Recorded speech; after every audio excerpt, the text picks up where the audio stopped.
तो दोस्तों, ग्राम प्रधानों के खिलाफ आए दिन अनेक प्रकार की शिकायतें होती रहती हैं।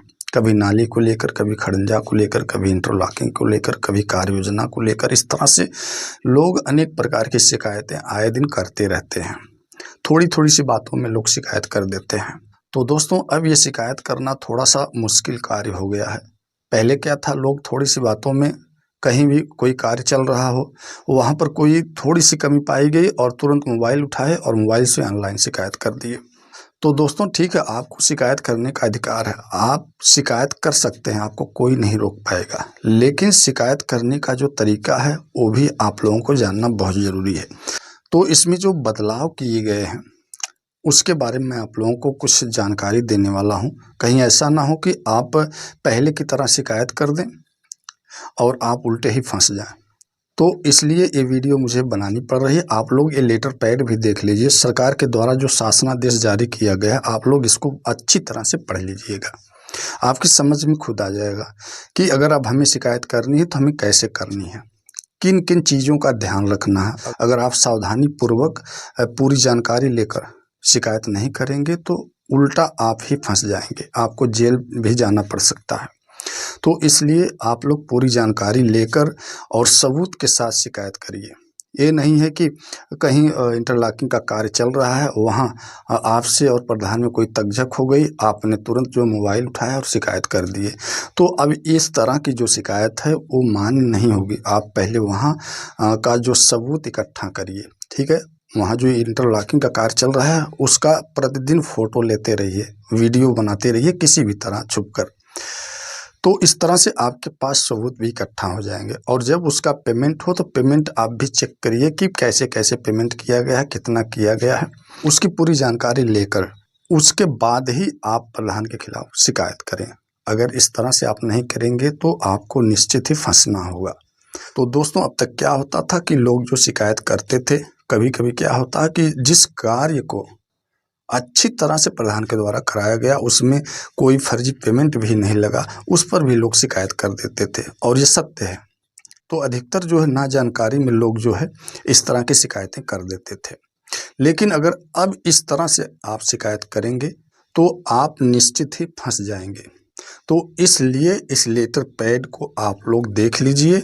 इसमें सीधे लिखा गया है कि अब जो है वही व्यक्ति जो है ग्राम प्रधान के खिलाफ शिकायत कर सकता है जो उस ग्राम पंचायत का नागरिक हो। अभी तक क्या था कि दूसरे गांव के लोग भी शिकायत कर देते थे, तो अब वही लोग शिकायत करेंगे जो उस ग्राम पंचायत के नागरिक होंगे। उसका प्रूफ भी आपके पास होना चाहिए। प्रूफ में जैसे वोटर लिस्ट हो गई, भाई वोटर लिस्ट में अगर आपका नाम होगा तभी आपको जो है उस ग्राम पंचायत का नागरिक माना जाएगा। तो इस तरह से आपके पास वोटर लिस्ट हो, आपके पास आधार कार्ड हो, पहचान पत्र हो, तभी आप जो है शिकायत करें। और अगर शिकायत करना भी है तो आपको हलफनामे के साथ जो है, यानी उसी हलफनामे पर आपको शिकायत करनी है। तो देखिए, हलफनामा जो होता है वो तो तहसील में बनता है, नोटरी के द्वारा एक हलफनामा बनाया जाता है जिसको हम नोटरी बयान हल्फी भी कहते हैं। या आप जो है एक स्टाम्प पेपर लेकर उस पर भी आप जो हलफनामा लिख सकते हैं।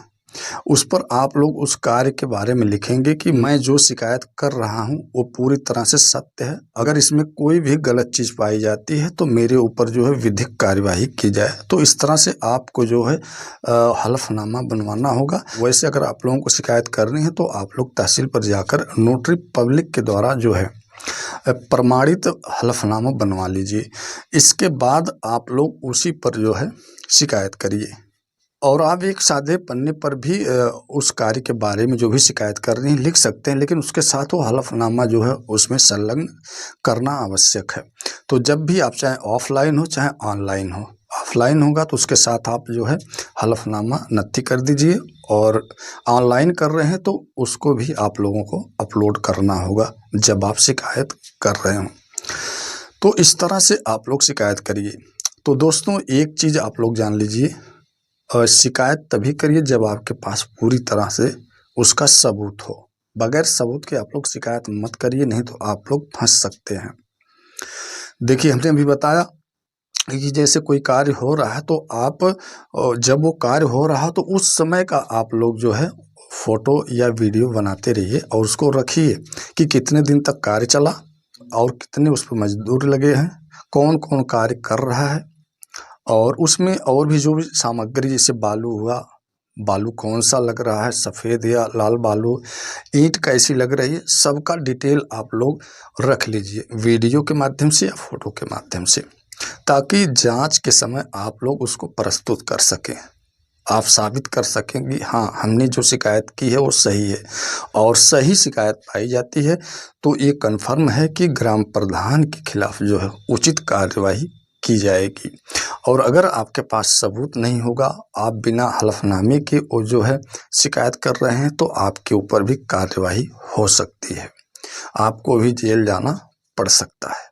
तो इस तरह से आप लोग जो है शिकायत करिए। तो दोस्तों एक चीज़ और आप लोग जान लीजिए कि अक्सर जो शिकायतें होती हैं वो कार्य योजना को लेकर होती हैं। मान लीजिए किसी प्रधान से किसी की दुश्मनी हो, तो उस समय क्या होता है कि वो आदमी ऑनलाइन ढूंढता रहता है, कभी प्लान प्लस पे जाकर देखेगा, कभी एक मेरी पंचायत ऐप है उसके माध्यम से देखेगा कि ग्राम प्रधान कौन कौन से कार्य करा रहा है और उस पर कितने पेमेंट भुगतान कर रहा है। तो दोस्तों उसमें होता क्या है, आप लोग जानते हैं कि जब भी कार्य योजना तैयार की जाती है तो पूरे गांव वालों की सहमति से कार्य योजना तैयार होती है। एक बैठक होती है, उसमें मेंबर, प्रधान और गांव के लोग भी होते हैं और पंचायत सचिव भी होते हैं उसमें। तो वहां पर ये निश्चित किया जाता है कि ग्राम पंचायत में कौन कौन से कार्य कराए जाने हैं। तो सभी लोग उसमें बताते हैं और सबकी सहमति से कार्य योजना तैयार कर ली जाती है और उस पर सभी का साइन भी होता है। और वही कार्य योजना जो है प्लान प्लस पर फीड कर दिया जाता है, यानी ई ग्राम स्वराज का जो ऑफिशियल पोर्टल, आप वहाँ पर जाएंगे तो वहाँ पर हर चीज़ मिलेगा। तो कुछ लोग क्या करते हैं कि वहाँ पर जाकर खोजते हैं तो वहाँ पर वही सूची पा जाते हैं कार्य योजना की। तो कार्य योजना की जो सूची आपने निकाला है, पहले ये देखिए कि उसमें कितने कार्य कराए गए हैं, और जो कार्य कराए जाते हैं उसकी सूची अलग होती है, उसको अलग तरीके से देखा जाता है। तो जब वो कार्य योजना की सूची पा जाएंगे तो उसमें देखेंगे कम से कम 100, 200, 50 कार्य दिए होते हैं और उस कार्य की लंबाई चौड़ाई सब कुछ उसमें होती है। और उस पर ये भी लिखा होता है कि इस पर इतने रुपए जो खर्च हो सकते हैं, वो अनुमानित लागत होती है, क्योंकि वो तो कार्य कराया नहीं गया होता है। जो कार्य कराए गए होते हैं वो उसकी सूची आप लोग अलग से देखेंगे। अगर उस सूची को आप लोग निकाल कर शिकायत करेंगे तो वो सही चीज़ होगी। और जब आपको ये नहीं जानकारी होगी कि कार्य योजना क्या होती है, तो दोस्तों कार्य योजना में अनुमानित लागत दी जाती है। वो जो लागत आप लोग देखते हैं कि हाँ इस पर इतने रुपए निकाले गए हैं, तो निकाला नहीं गया होता, उस पर वो पैसा खर्च नहीं किया गया होता, क्योंकि वो कार्य योजना की सूची है। कार्य योजना की जो सूची होती है उसी में से ग्राम प्रधान को कार्य कराना होता है, और जो कार्य उसमें से हो जाता है तो उसकी सूची अलग हो जाती है। तो वहाँ पर आप लोग देखिए, मैं इस तरह से तो नहीं बता सकता, अगर आप कमेंट के माध्यम से पूछेंगे तो सारी जानकारी मैं दूंगा कि आपको किन किन चीज़ों का ध्यान रखना है शिकायत करते समय।